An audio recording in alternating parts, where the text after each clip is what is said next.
திமுக தலைமையில் அமைந்துள்ள மதசார்பற்ற கூட்டணி என்பது கொள்கைக்காக மட்டும் உருவான கூட்டணி அல்ல, இது நிரந்தர கூட்டணி என்றும் 2026ஆம் தேர்தலில் இந்த கூட்டணி 200 இடங்களை தாண்டி வெற்றி பெறும் என்றும் முதலமைச்சர் மு.க.ஸ்டாலின் தெரிவித்துள்ளார்.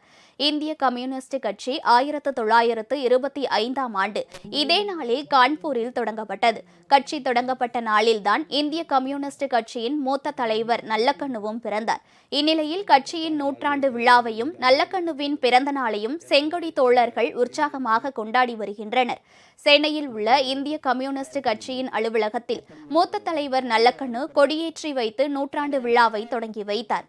இந்த நிகழ்ச்சியில் திமுக தலைவரும் முதலமைச்சருமான மு.க.ஸ்டாலின் பங்கேற்று நல்லக்கண்ணுவுக்கு பொன்னாடை அணிவித்து வாழ்த்து கூறினார். அப்போது பேசிய முதல்வர், திமுக தலைமையிலான மதசார்பற்ற கூட்டணி என்பது கொள்கைக்காக இணைந்த கூட்டணி மட்டுமல்ல, இது நிரந்தர கூட்டணி என்றார். 2026 சட்டப்பேரவை தேர்தலில் திமுக கூட்டணி 200க்கும் மேற்பட்ட இடங்களில் வெற்றி பெறும் என்றும் முதல்வர் குறிப்பிட்டார். நல்லக்கண்ணவர்கள் அமைதியாக, அடக்கமாக, அதே நேரத்தில் ஆழமாக எதையும் சிந்தித்து வெளிப்படுத்தக்கூடியவர். நான் செயற்குழுவிலே பேசிய அந்த பேச்சை கூட்டிட்டு காட்டி 200 இடங்களுக்கு மேல் வெற்றி பெறுவோம் என்று நான் சொன்னதாக எடுத்து சொன்னார்.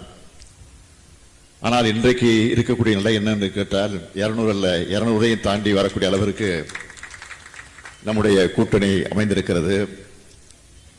7 ஆண்டு காலமாக இந்த கூட்டணியை தொடர்ந்து நாம் கடைபிடித்து தேர்தல் களத்தில் என்று பெரும் வெற்றியை தொடர்ந்து பெற்று வருகிறோம்.